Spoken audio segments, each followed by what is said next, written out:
Before we settle into the quiet of the night, let's journey not just beneath our feet, but into a place so far removed from our sunlit world, it feels like another planet entirely. This is the realm of ultra-deep caves, the true final frontier on Earth. Forget outer space for a moment.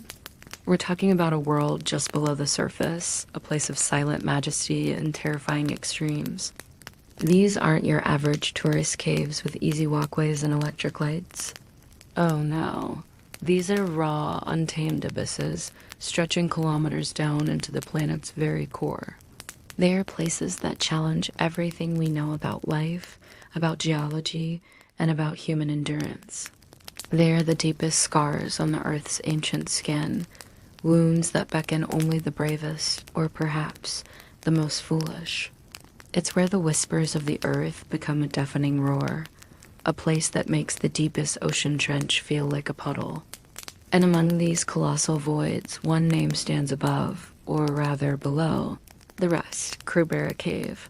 Also known as Veronia Cave, or sometimes Crow's Cave, it's nestled in the rugged Arabica Massif, a remote and wild part of Abkhazia, a place that feels like it's already on the edge of the world. For many years, Krubera held the undisputed title of the deepest known cave on Earth, plunging to an astonishing depth of over 2,000 meters. That's about 7,208 feet if you're counting. To put that in perspective, imagine stacking 7 Eiffel Towers on top of each other, one after the other, then going that deep, straight down into the earth. It's a mind-boggling distance, far beyond what most people can even imagine. This isn't just a big hole. It's a vertical world, a geological masterpiece carved by water and time, reaching into realms no sunlight has ever touched. It's a place that redefines what deep truly means, a benchmark against which all other extreme exploration is measured. Just getting to its entrance is an expedition in itself, a testament to its remote and formidable nature. So, why go there? What is it about these terrifying, magnificent pits that draws people in? It's not just for a casual Sunday stroll, that's for sure. The lure of the deep is a powerful one, almost magnetic. For some, it's about scientific discovery, finding unique life forms adapted to unimaginable pressures and complete darkness, studying the Earth's ancient geology, understanding how water carves these subterranean giants. For others, it's about pushing human limits, testing the boundaries of physical and mental endurance. It's the ultimate challenge, a proving ground for the human spirit against overwhelming natural forces. And then there's the breathtaking beauty. Formations so alien and spectacular they defy description, found only in these hidden realms. Imagine seeing crystals that have grown undisturbed for millions of years, or underground waterfalls thundering into unseen abysses. It's a primal curiosity, a desire to explore the last true unknowns on our planet, to stand where no human has ever stood before. This brings us to our core question. What makes Krubera Cave, for many years, considered the most dangerous cave ever explored? And what does it truly take to venture into such an unforgiving realm? It's not just about a few tricky spots. It's about the cumulative, relentless pressure this place exerts. We're talking about a scale of danger that few other environments on Earth can match. It asks everything of those who enter, every ounce of strength, every bit of courage, and every shred of sanity. We'll explore the physical demands, the psychological toll, and the sheer logistical nightmare of mounting an expedition into such a formidable abyss. It's a story of human ambition meeting the raw, indifferent power of the planet, a dance between daring and desperation. And let's be clear, Krubera's danger isn't just about isolated accidents, a single slip, or a falling rock. While those certainly exist, the real peril of Krubera is about the sheer scale of the environment and the cumulative physical and mental toll it takes on explorers. It's not just a cave. It's a relentless gauntlet, a marathon of misery that grinds you down inch by painstaking inch. Every meter descended adds to the pressure, the cold, the isolation. Your gear is constantly degrading. Your body is always fighting hypothermia and exhaustion, and your mind is battling the immense claustrophobia and the chilling realization of just how far you are from the surface. It's a place where every decision, every movement, carries immense weight. The cave itself becomes an active opponent, silently testing your limits, waiting for a single moment of weakness. It's a beast that doesn't roar, but slowly, inexorably, squeezes the life out of you. Chapter 2. The Silent Killers. Environmental Hazards Below Ground. Imagine the chill of a winter morning, but it never leaves, clinging to every rock and passage. This isn't just uncomfortable, it's a slow, numbing killer. This is the ever-present cold of the underground. Cave temperatures are consistently low, often hovering around 50 to 60 degrees Fahrenheit, or about 10 to 15 degrees Celsius. It might not sound freezing, but when you're in a dark, damp environment, with no sunlight to warm you and no way to move around much, that seemingly mild temperature becomes a serious threat. Your body starts to lose heat slowly but surely. Without proper gear, thick clothing, dry suits, and a way to stay active, your core body temperature can drop surprisingly fast. This isn't like shivering in the snow and then coming inside to a warm fire. In a cave, there's no escape from it. Hypothermia sets in quietly. First, you might feel a bit clumsy, then drowsy. Your mind gets foggy, making bad decisions seem like good ones. That's the insidious part. You often don't even realize how much trouble you're in until it's too late. Your body simply loses the will to keep warm, and eventually it just shuts down. It's a quiet fading, a slow surrender to the chill embrace of the earth. Now, picture a gentle stream in a cave. Pretty, right? But here's the terrifying truth. A trickle can become a torrent. A gentle stream, a raging river, all in the blink of an eye. This is the liquid embrace of a cave, and it's incredibly dangerous. Heavy rainfall outside, miles away, can send a sudden, massive surge of water into the cave system. What was a dry passage moments ago can become a deadly, rushing channel. Cavers can be swept away, or worse, crushed against unforgiving rock formations in a flash flood. Then there are siphons, underwater passages. You might think you can swim through, but if the water level rises even a little, or if the passage is tighter than you thought, you can become trapped, unable to surface. The power of water in a confined space is immense. It can drag you, pin you, and drown you without a moment's warning. The cave, with its tight passages and hidden pools, becomes a watery trap, offering no quarter. It's a sudden, terrifying end, often with no time to react. Sometimes the air itself turns against you.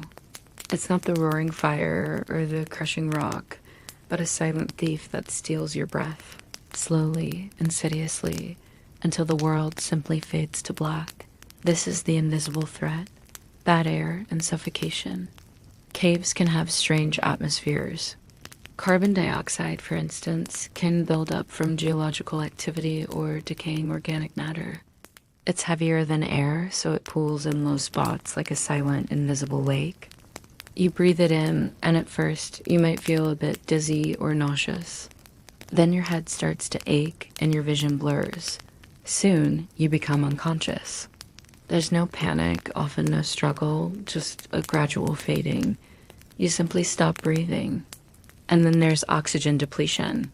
In stagnant air pockets, especially in deeper, less ventilated parts of a cave, the oxygen can simply be used up. Your body screams for air, but there's nothing to give it. It's a quiet, insidious death where your own breath is stolen from you without a sound. Every turn looks the same. Your light flickers, then dies. And suddenly, the path behind you vanishes. This is the ultimate disorientation, getting lost. It sounds simple, like something that shouldn't happen with modern gear, but caves are mazes. Passages branch off, tunnels narrow, and markers can be obscured. In the utter darkness, without a consistent point of reference, it's incredibly easy to become disoriented. Panic sets in, and with panic comes poor decisions. You take the wrong turn, then another. Your sense of direction, which you rely on so heavily above ground, becomes useless. Then your light source gives out. Imagine being in absolute crushing darkness, unable to see your hand in front of your face. Every step is a gamble. The psychological toll is immense. The endless searching, the gnawing hunger, the desperate thirst, and then the chilling realization you are utterly, hopelessly alone, with only the echoes of your own fear for company. The slow, drawn-out demise of getting lost is a battle not just against the cave, but against your own mind, as hope slowly dwindles in the silent dark. It's a truly terrifying way to go, one that allows for far too much time to consider the grim reality. Chapter 3. Crushed and Entombed. The Horror of Entrapment. Of all the dangers, perhaps none grips the imagination or the heart quite like the fear of entrapment. The thought of being held fast, immovable, by the very earth itself. It's the ultimate loss of control, isn't it? To be caught, not by a monster or a flood, but by the solid, unyielding rock around you. It's a deeply unsettling thought, conjuring up primal fears of being buried alive, of being utterly helpless. For cavers, this is the nightmare they try not to think about, the one that makes your breath catch in your throat. It's the silent promise of a horrifying, slow-motion end. Cavers often talk about squeezes, those incredibly narrow passages where you have to literally squeeze your body through, sometimes on your belly, sometimes on your side. They're part of the challenge, the thrill of getting into untouched areas. But what happens when a passage that seemed traversable suddenly becomes a vice? This is the terror of tight squeezes and restrictions. Even a slight misjudgment, a shift in body position, or a sudden, unexpected change in the rock can lead to becoming wedged. You push, you pull, you twist, but the rock holds firm. The sheer terror is immediate and overwhelming. You can't move forward, you can't move backward. The air grows thin, not from lack of oxygen, but from sheer, lung-constricting panic. Your heart pounds, your breath comes in ragged gasps, and you realize you are utterly stuck, a human cork in a rocky bottle. Every desperate struggle just seems to wedge you tighter, deeper into the earth's unforgiving grip. Sometimes the earth simply shifts, grumbling its ancient complaint. A sudden rumble, a shower of dust, and then silence. This is the catastrophic danger of rockfalls and cave-ins. Caves are not static. Water constantly erodes, tectonic plates shift, and sometimes the sheer weight of tons of rock above decides to give way. It can be loose rocks from the ceiling, dislodged by a vibration or a touch, or a massive structural collapse, often triggered by water or even distant seismic activity. Imagine the sound, a terrifying roar that fills the confined space, followed by the sickening thud of massive boulders. In an instant, you can be buried alive or have limbs pinned beneath crushing weight. The immediacy of it is horrifying. One moment you're moving freely, the next, you're either completely entombed or gravely injured and trapped, facing a slow, agonizing wait for rescue that may never come. It's the ultimate expression of the cave's power, claiming its territory in the most brutal way. The darkness becomes a living thing, pressing in. Your own breath sounds like thunder, and the minutes stretch into hours, then days, each tick of the clock a cruel reminder of time slipping away. This is the psychological torment of entrapment. Beyond the physical pain, the mental battle is often even more horrific. Claustrophobia, if you have it, becomes an unbearable monster. Panic attacks can make breathing impossible, even if the air is perfectly fine. The sounds, or lack thereof, become maddening. The relentless drip of water, the distant, muffled voices of rescuers that bring fleeting hope, only to fade, or the terrible, deafening silence that confirms you are truly alone. The agony of anticipation, the desperate prayers, and the slow, inevitable creep of despair as rescue efforts fail, one after another. Your mind can turn against you, showing you visions, playing tricks in the dark. It's a slow torment, a battle fought entirely within your own mind, as the reality of your situation sinks in with agonizing slowness. And then there's the undignified end. Being trapped can lead to incredibly uncomfortable, physically painful, and ultimately undignified positions that contribute to the gruesome nature of the death. Imagine being twisted, contorted, and wedged in a space too small for your body. Your limbs might be bent at unnatural angles, circulation cut off. You might be unable to shift even an inch to relieve the crushing pressure or excruciating pain.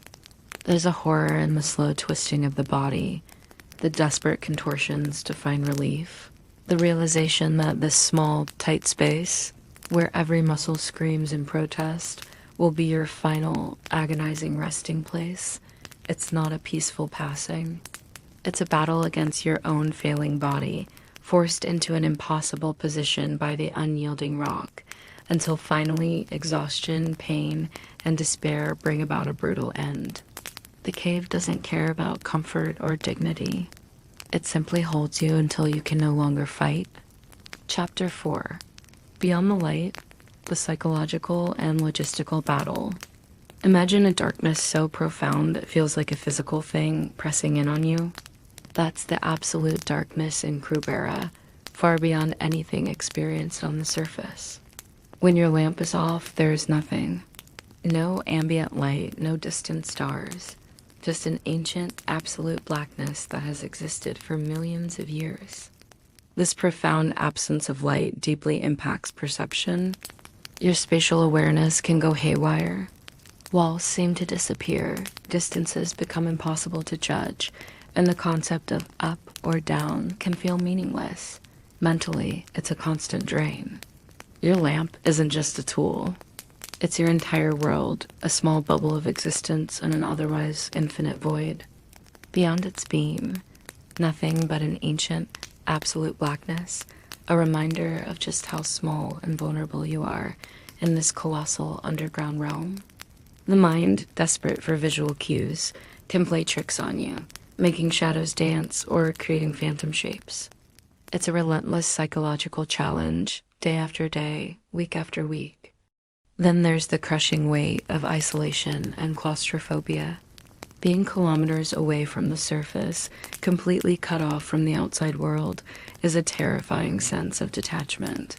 You're deeper than any submarine, deeper than most mines, with literally miles of rock separating you from daylight. The thought of that immense distance can be truly overwhelming. In the tight passages, the claustrophobia becomes acute, a primal fear of being trapped. Your chest feels constricted, your breath comes in ragged gasps, and the rock presses in from all sides. Yet, this is often contrasted with the overwhelming vastness of some chambers, where your headlamp beam struggles to reach the distant walls or ceilings. This constant shift between crushing confinement and immense, echoing emptiness creates a profound psychological seesaw, never allowing your mind to truly settle. It's a feeling of being utterly alone in a world that is both impossibly small and terrifyingly large, all at once. The expeditions into Krubera aren't quick dashes. They are monumental undertakings that stretch for weeks underground. This leads to a significant mental toll from the weight of time and pressure. Sleep cycles get completely disrupted. There's no sun to tell you if it's day or night, just the constant glow of your headlamp. This leads to profound exhaustion, both physical and mental, that seeps into your bones.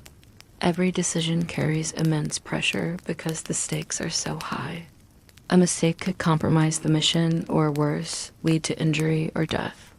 There's the pressure of survival, of knowing that every move counts, and the pressure of mission objectives, reaching a certain depth, conducting scientific work, ensuring the team's safety. This relentless mental strain can erode focus, reduce reaction times, and make even simple tasks feel monumental. It's a constant battle against your own mind as the days blur into a monotonous cycle of cold, damp, and dark. And speaking of monumental, the logistical nightmares of a Krubera expedition are truly staggering. Imagine having to transport hundreds of specialized bags of gear. We're talking about massive amounts of ropes, anchors, drilling equipment, food, tents, specialized diving gear for sumps, medical supplies, and more. Every single item has to be painstakingly carried down through those vertical pitches and tight squeezes, often by hand. Then there's establishing and maintaining complex communication systems. Radios often don't work well through thousands of feet of rock, so teams rely on intricate, often unreliable cave phones or messenger systems. Setting up and managing multiple underground camps in such hostile, damp, and cold environments is another huge challenge. These aren't cozy places. They're often cramped, wet, and just barely functional. And finally, there's implementing stringent waste management in a pristine ecosystem. Every single wrapper, every bit of human waste, every used battery has to be collected and meticulously carried back out of the cave, sometimes thousands of feet back up. It's a constant, never-ending chore that adds to the monumental effort. This brings us to a grim, sobering reality: the risk of rescue. The horrifying truth is that a serious injury or medical emergency at extreme depth in Krubera would make rescue nearly impossible. Imagine breaking a leg or suffering a severe medical condition a mile or more underground. There's no helicopter. There's no easy stretcher carry. The tight passages, vertical drops, and extreme cold mean that moving an injured person would be an almost insurmountable task, risking the lives of dozens of rescuers over many weeks. This adds another layer of grim determination to every step, every decision. Every caver knows this unspoken truth. If something goes seriously wrong, you are almost entirely on your own. It's a weight that pushes down on you even more than the tons of rock above, forcing an unshakable focus and a profound understanding of the stakes involved in every single moment spent in the abyss. Chapter 5: Pushing the Limits, Legendary Expeditions and Human Fortitude. Every great achievement stands on the shoulders of those who came before, and Krubera is no different. We must first briefly acknowledge the pioneers, the early explorers who first pushed Krubera's boundaries, inching deeper into the unknown over decades. These weren't just random adventurers. They were dedicated speleologists who spent years, sometimes their entire lives, systematically exploring, mapping, and inching their way further into the Arabica Massif's intricate systems.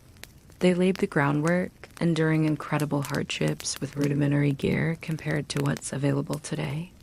Their courage, their sheer persistence in the face of brutal conditions and countless unknowns, paved the way for future generations.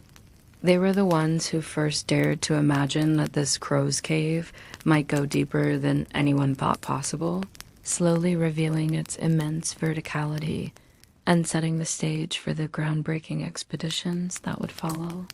They charted the first terrifying drops, endured the first icy sumps, and planted the seeds of the dream of reaching the Earth's true depths. Then came the momentous 2004 expedition by the Ukrainian Speleological Association, which officially broke the 2,000-meter mark. This was a truly monumental achievement in global exploration, pushing human presence deeper into the Earth than ever before. For context, this was the depth that defined Krubera for many years as the deepest known cave in the world, a record that stood for a significant time. It wasn't just about reaching a number. It was about the unprecedented conditions encountered at that depth. The cold was crushing, the water pressure immense, and the logistics almost beyond comprehension. Teams had to navigate multiple sumps, rig hundreds of feet of rope through treacherous pitches, and establish base camps in conditions that would make most people shiver just thinking about them. This expedition wasn't just a physical feat. It was a triumph of planning, teamwork, and sheer bloody-minded determination. It shifted the paradigm of extreme caving, proving that what was once considered impossible was, with enough grit, within human grasp.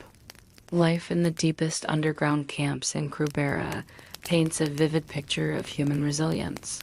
These camps are often cramped, cold, and damp, sometimes little more than a small ledge where a few cavers can huddle together in a tent.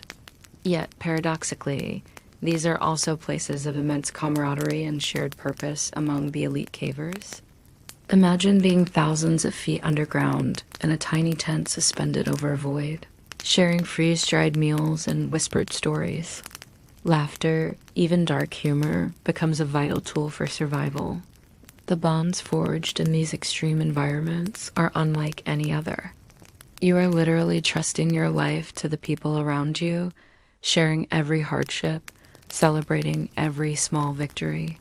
The air might be heavy with the smell of damp gear and stale food, but it's also thick with trust and mutual respect. These camps are not just places to rest. They are sanctuaries of human connection in an otherwise indifferent and hostile world, a testament to the power of shared adversity. Of course, no expedition of this magnitude happens without its share of white-knuckle moments. Without focusing on specific fatalities, we can describe the types of harrowing experiences and near disasters that illustrate the inherent danger. Those moments when the line between success and tragedy becomes incredibly thin. There are stories of equipment failures, a rope fraying unexpectedly, a crucial piece of gear breaking under pressure, a lamp flickering out at the worst possible moment. Unexpected floods can turn calm passages into raging torrents in minutes, forcing desperate retreats or creating new, terrifying obstacles. Cavers have gotten stuck in tight squeezes, not to the extent of John Edward Jones, but enough to trigger a profound panic, requiring meticulous, agonizing effort from their teammates to free them. These aren't just minor inconveniences.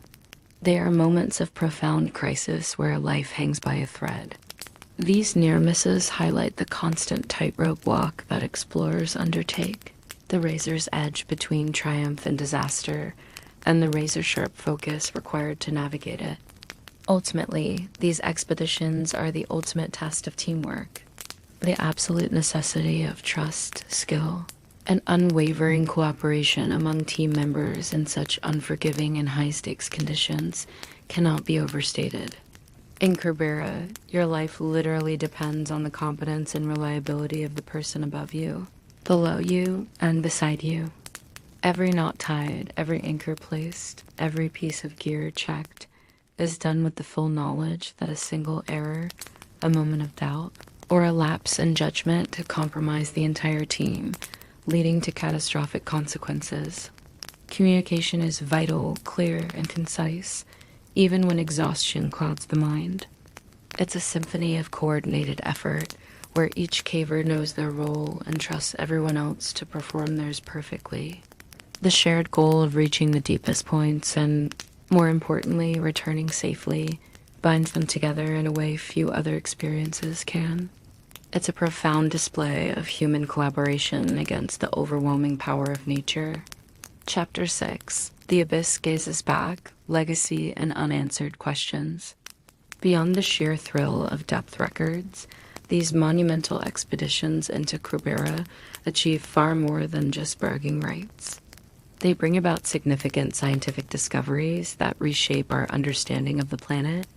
Imagine finding unique life forms never before seen, adapted to extreme environments, creatures thriving in perpetual darkness, surviving on chemical reactions instead of sunlight. These discoveries push the boundaries of biology. We gain profound geological insights, understanding how the Earth's crust forms, how water carves vast subterranean networks over millions of years, and the intricate hydrology of these deep systems. It's like getting an MRI of the Earth's inner workings. And perhaps most profoundly, these expeditions push the boundaries of human endurance, showing us what the human spirit is truly capable of when faced with unimaginable challenges. For the cavers themselves, it's a profound personal transformation, a crucible that tests and refines every aspect of their being. They emerge changed, with a deeper understanding of themselves and their place in the vastness of nature. And yet, despite all the incredible efforts, even the deepest known caves like Krubera still hold secrets. What lies beyond the deepest sumps or the tightest squeezes? The ongoing mystery that continues to beckon explorers is palpable. Krubera might be the deepest known, but is it the deepest possible? Are there hidden passages, narrower cracks, or deeper water-filled tunnels that stretch even further into the Earth's mantle? The very nature of cave exploration means that the known limits are constantly being challenged, and the final frontier often just moves a little bit deeper. The Earth is a vast and complex sphere, and the parts of it we've truly explored are incredibly small. The thought that there could be even deeper, more challenging, and utterly unknown realms just beyond the next dive or squeeze is a powerful lure for those who dedicate their lives to this extreme pursuit.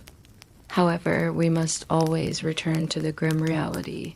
These achievements come with immense risk, and therefore demand profound respect for these extreme environments. The cave remains a wild, untamed, and ultimately dangerous place. Every meter gained, every record broken, is a testament to incredible human effort, but it also underscores the raw, unforgiving power of the natural world. Krubera isn't a playground. It's a force of nature that tolerates human presence only on its own terms. The cold, the darkness, the water, the unforgiving rock, these are constant reminders of the inherent dangers. The occasional near miss, and indeed, the tragic losses that sometimes occur in similar extreme endeavors, serve as stark lessons echoing the cave's powerful indifference. Respect isn't just a word, it's a survival imperative. So why do we explore? Why do humans feel this innate drive to push into the unknown, to face the ultimate danger, even when it means confronting the very limits of survival? Perhaps it's not just about reaching the deepest point, about setting a new record, or about scientific discovery. Perhaps it's about understanding what it means to be truly alive at the edge of the abyss. It's a profound philosophical question.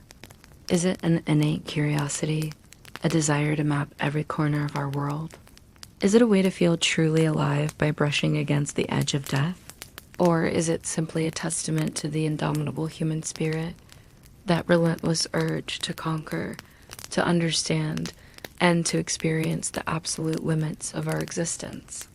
Whatever the reason, the call of the deep earth, the allure of the unexplored, remains a powerful force, drawing a select few into its chilling embrace.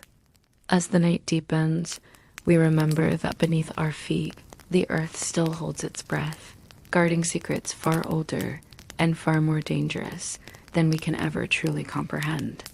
And sometimes, in those silent depths, that silence is the most profound sound of all.